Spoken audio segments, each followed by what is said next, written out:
Hey ladies, today we are going to talk about those red flag things men say that have to make us be very careful when starting a new relationship and do not get into trouble. My name is Darina and I'm doing my psychology postgrad in Australia.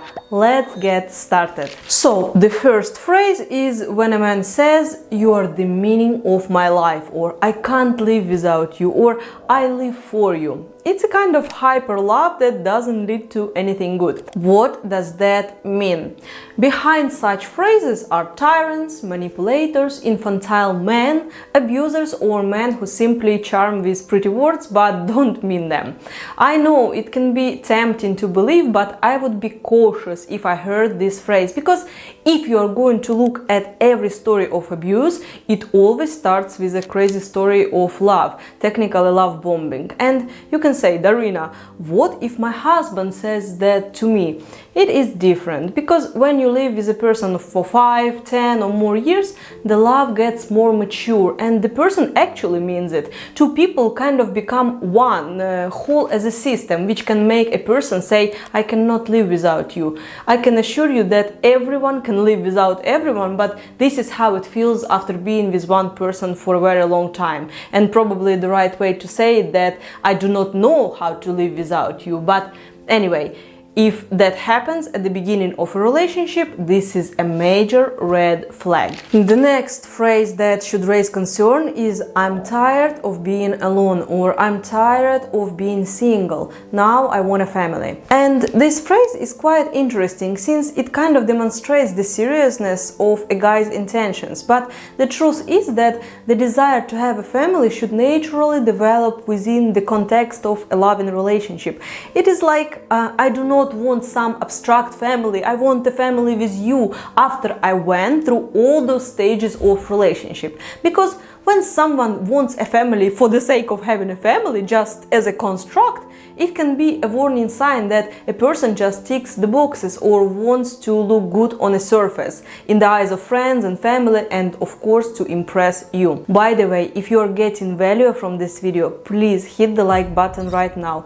It costs nothing for you, but for me it means a lot and helps me as a new creator to develop this channel. The next phrase goes like this: "All women are bad, but you are amazing," or "All women are stupid, but you're cool, you're different, you're smart," or "All women are selfish and only want one thing, but I can see you as a very sincere person," and so on. It's like he's comparing you and setting some standards for you right away. But in a long-term relationship, it often turns out that the person who seemed absolutely perfect eventually reveals their flaws, because no one is perfect.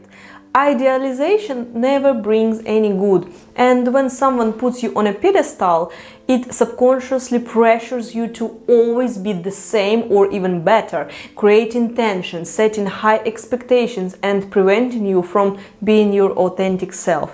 Moreover, after a breakup, you might find yourself on the other side of those bad women, so be careful when someone actively compares you, even in a good light. The next phrase, "My ex-wife didn't inspire me." It is quite similar to saying "my boss didn't appreciate me," or "the government didn't help," and so on.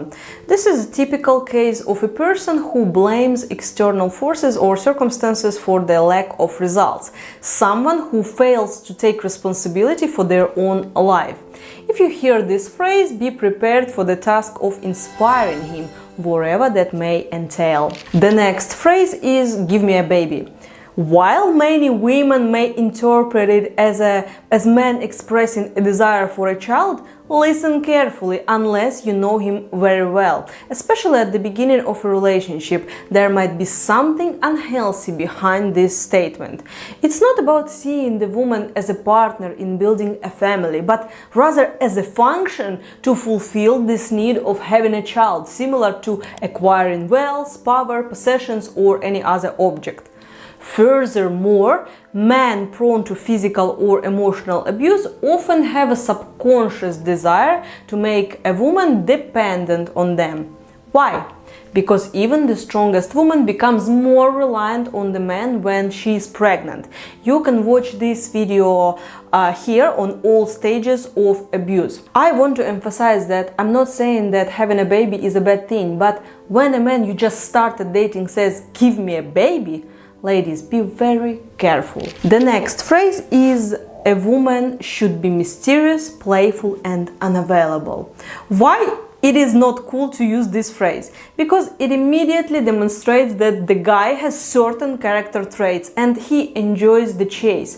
As long as you play hard to get, the guy will pursue you. But do you want to maintain that persona for the rest of your life? It's challenging to sustain a sense of mystery when you guys live together. Sure, you can make an effort, but if it becomes an expectation, it can create tension while trying to meet that demand. And what happens if you stop being the mysterious beauty you are being told?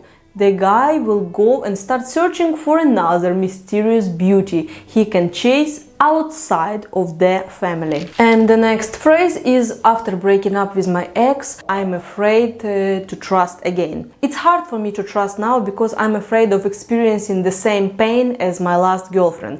So let's not rush into a serious relationship. Let's take it one step at a time and proceed slowly. If you have been traumatized and struggle to trust women, why are you seeking a relationship? Perhaps it would be better to focus on healing first. Otherwise, it's like playing a game where a woman must constantly prove that she won't betray him, like his ex, that she is trustworthy and so on. It's not your partner's responsibility to heal your past traumas. One more thing you must understand that this particular phrase is just an excuse and can cause really big problems with commitment in the future. By the way, girls, I'm highly recommending you to watch this video here that will help you to understand if you've been genuinely loved or just being used. Look after yourself and your loved ones, and I will see you in next videos.